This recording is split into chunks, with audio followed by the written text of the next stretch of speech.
Facebook skews a little bit older. That's 25 to 40, and that's 54% female to male. So similar numbers there, but just older. I don't even see how that audience is accurate because baby boomers are the #1 growing audience on Facebook, and I can tell you that my mother, whenever she's got like some breaking news story, it's coming from Facebook. Oh, so yeah. that's where they're going. Most conversations with my dad now start with, so I was saw on this on Facebook." Facebook. Yeah, and then you can just imagine where that goes. So. Hey there, welcome to the Dr. Marketing Tips Show. I am Jennifer. And I'm Corey. And today, what are we talking about, Corey? Today we're talking about TikTok and short form video. Yeah, I haven't seen you on TikTok. I am not on TikTok. Because I'm not on TikTok, but everybody else is on TikTok, so it's one of those things we get asked all the time from doctors, like, should we be on TikTok? And I really think that's a personal decision about, what you want to do, doc, and also, about the resources at your practice. Yeah, I mean, like most things, it depends. It's not really a yes or no kind of thing. If you are, for example, a single provider and you can do telemedicine and you don't really care about the region that you're practicing in and you just want to grow awareness, it probably makes sense to be on TikTok. But if that's not you, maybe it makes less sense. It's all about what you want to accomplish. Yeah, it totally is. We have a couple of doctors that are on TikTok and they do it themselves. They actually hired an internal coordinator, usually fresh out of college, a very young person. That person follows them around with the camera, and they're blowing up to the point that they're getting 100, 200, 300,000 followers. Crazy. But they haven't been able to directly relate it to referrals, and so it's kind of an exercise in participating in social media right now. Sure. Yeah. When you look at the P&L sheet, you can't correlate that to anything. I mean, the only loss that you can really correlate to is time, right? Because it takes time to put these things together, and if you want to do it well, you can bet that it takes a lot of time. And whether you're jumping on some sort of like a dance trend, or you're just using a popular music clip, or even if you're just providing some of the facts, like you see a lot with TikTok, it takes time. And that's why, like you said in that one example, the doctor has actually hired someone to help make this engine go, because otherwise they didn't have the resources to do it. Yeah, but with all that said, TikTok was the #1 downloaded app in 2021. Yeah, 656 million downloads. Yeah, that's a lot of downloads and a lot of activity. In fact, TikTok at one point surpassed Google as the #1 site on the internet. Yeah, and I think the big stat that has a lot of the other social media platforms scared is that there's 1 billion monthly active users on TikTok. And so this has sent Meta, Facebook, and Instagram running. And they are scared because they're losing active users over to TikTok because of this short form video. It's easy to kind of get sucked in. And at the beginning of the episode, we both kind of joked that we aren't on it. But just to be clear, we have researched it. We have used it in the past. We have a team that's and our used company it. is on it. Yeah. I mean, the Dr. Marketing Tips show is on it. Personally, I've chosen not to spend my resources there. Yeah. And I think that what we're finding, and what Meta is finding, again, who owns Facebook and Instagram, is that people are dipping their toe in the water in TikTok and saying, well, this is just fun, or it gives me what I want. I can pull up my phone and I can watch these videos. I'm in and I'm out, or if I'm not out, I'm in and I can just watch for an hour or two. And I don't deal with the same amount of ads and political kerfuffle that sometimes is on Facebook. You also, the way the algorithms work is it's feeding you what you want to see. It's incredible. So you're only going to see the reinforcing loop of what you want. Right. And so what they're finding is that people are leaving Facebook and Instagram, and they're headed to TikTok, and they're staying there because they're just enjoying that platform more. So if you're paying attention to the news, what you're going to see is that Facebook and Instagram are copying a lot of what TikTok is doing and essentially reverse engineering it back into their platforms. There was a story just a couple of weeks ago about Instagram testing a completely new way to consume content, And it was funny, the Kardashians and a couple other like big flipping out the influencers, Insta world. right? They made a big stink about it, and I think within like a day or two, Instagram said, "Oh, whoops, that was just a test. We weren't actually going to keep Meta. that." So it's interesting to kind of see that landscape, but it all kind of relates to, again, where are your patients? There's a lot of eyeballs on TikTok, but we're having a hard time correlating that to actually like turning into patients at your practice. And what you need to know is, and I think the key to kind of take away is TikTok is really popular in part because of the type of content that's on it, which is that short form video. Yeah, and I think that's really what it all boils down to. And we have an episode that we did recently of this show that talked about like, should your practice really be on social media? Like, is it time to leave? And it kind of goes back to that. I think we have to look at what's the delivery, what's the content type?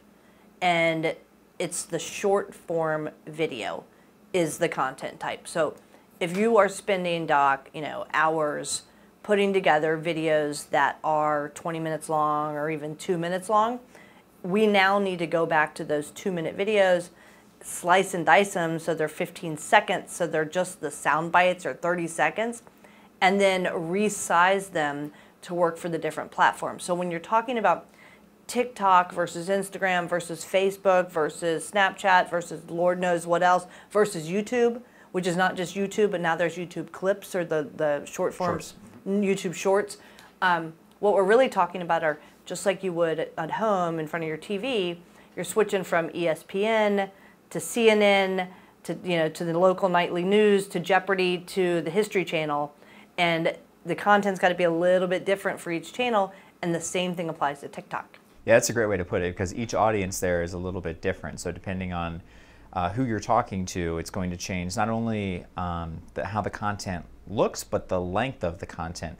And you mentioned we may need to take this 2-minute video down to 15 seconds. And I kind of laughed because I was thinking, well, 2 minutes used to be that short. was short. Yeah, and it's now not anymore. That's where we're at now, where we need to get whatever the point is in 15 seconds or less, because then someone is flipping to that next video, and that's thanks to TikTok. Yeah, and I will say, we have both sides of this conversation or argument or whatever you want to call it within our office.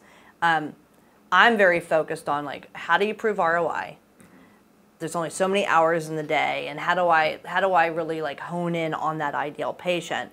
But with that said, I've been participating in a bunch of webinars and some education. I'm doing a lot of education in the month of September, going to a bunch of conferences just to kind of refresh. And I've been sitting in on some marketing discussions on a hospital level through Shishmed. And they're sharing all these stories about how they're using TikTok as part of their menu of content. And I'll say this, on one side, I think how nice to have the luxury of a department, Whole team. and a whole team of people, and you have the luxury to try things, and it takes 6 weeks to 2 months to get through a process of approval for one piece of content, and then they're so proud to show something that got a couple thousand views out of India and also out of Washington State. So I don't know. It goes back to how much time do you have and how much resources and where is your potential audience, and just produce great content. And if you do that, you can slice and dice it and make it work. Yeah, I mean, if the content's good, then the audience is going to find you. I tend to agree. Yeah, we've said that for a long time.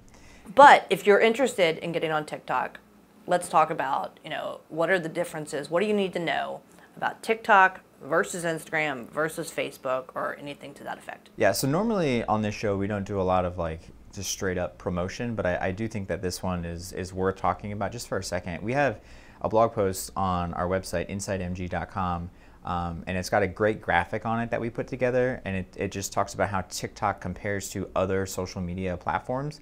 And I would highly suggest going and checking that out, because it'll tell you the different types of audience, different types of content, and it's all right there, easy to read, and you can print that out and hang on to it, and it's super useful. Yeah, so let's go down, we have a list. So let's go down and talk about algorithm, audience, the content type, how do we engage with our people, how often should you post, and then, really, can you make money on this thing? Yeah.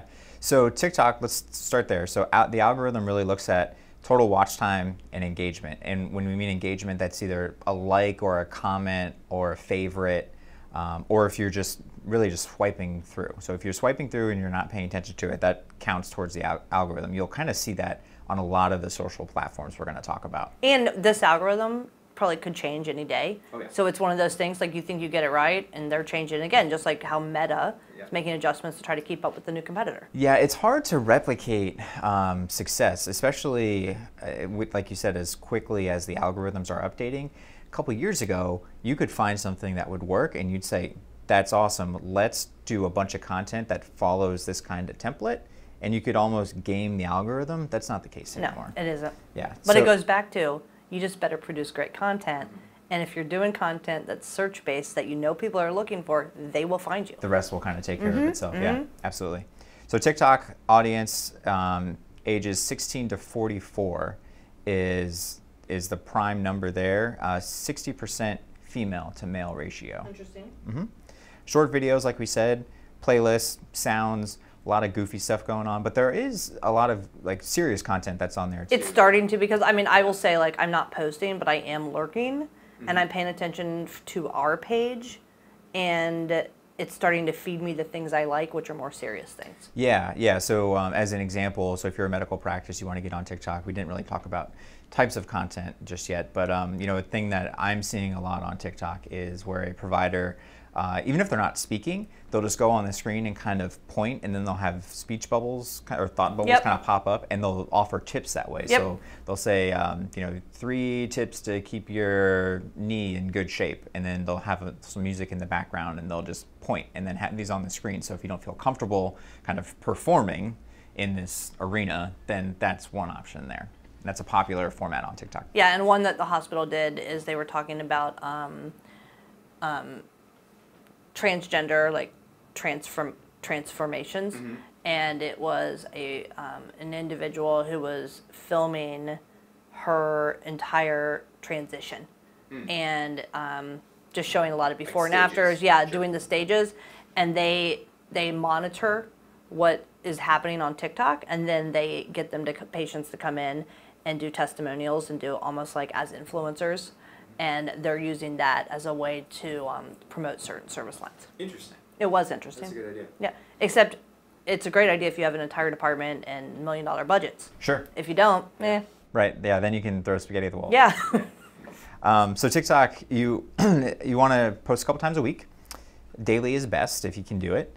And if you post enough, you can actually create a stream of revenue here. There's something called a creators fund. And you can actually earn a little bit of money based off of your views there, which is interesting. And it's a little bit harder to do that on some of the other platforms. So other popular ones, let's talk about YouTube for a second. When we're thinking of how the algorithm works, really that's through watch time and click-throughs specifically. So watch time is exactly what it sounds like, how long people watching your video, and are they clicking through and engaging with other kinds of content, whether that's videos or links that you've put on there. Audience for YouTube is mid-20s for the most part, and it's split a little bit more evenly, 54% male to female ratio on that. Interesting. I find that on YouTube, the content I look for is things that are educating me how to actually do something. YouTube to me is the DIY network. Yeah, it's very big on how-to videos. And that's actually how YouTube got its start. That's where it kind of blew up in popularity, and it's become so much more. So there's short and long form videos, which is different from pretty much every other platform we're going to talk about from a social standpoint. You can post videos that are over an hour, 2 hours in length on YouTube if you want to. It'll take a long time to upload. Yeah, it would. It definitely Especially would. in 4K. Right. And one thing that potentially is a benefit of YouTube is you don't have to post as often. So you still have subscribers and followers like you would on any other platform, but the content, not that it needs to be more produced, but I think the audience expects it to be a little bit more produced. So because of that, they also expect it to be a little less frequent. So on YouTube, you can probably get away with 2 to 3 times per month posting a video, and that would be a good kind of cadence there compared to every single day on a TikTok, for example. Yeah, and I think one thing we don't have in this chart, but something definitely worth discussing, or at least mentioning, is that TikTok is now showing up from a search standpoint. So you can do search within TikTok, almost like its own search engine, and we're seeing more and more numbers that are doing this. And YouTube is owned by Google, and so they're very connected, and Google being the #1 search engine in the world. So basically, YouTube's the #2. Yeah. So if you ever if you Google something, you'll see at the top there's Well, you just used it as a verb. these. Yeah, right. You'll see these information snippets, and oftentimes it will pull related videos to that. So that kind of tells you everything you need to know. If you want to get seen, you need to be the place where people are looking. That's right. And Google, because they own YouTube, they're going to prioritize those videos on the front page over for example, a TikTok video, which is essentially a search engine as well. But Google's going to prioritize its own properties first. So. Yeah, and Google is going to do that by local search, and I don't know that TikTok has gotten there yet. So it's all things to consider. Yeah. All right, so let's go back to the tried and true. So Instagram, again, algorithm priorities. We're looking at 3-second views, engagement, if you actually click the photo to like it. Mostly, this is funny, the audience is under 34. I remember when the audience used to be under 24. So that's Isn't that great? Showing my age. Yeah.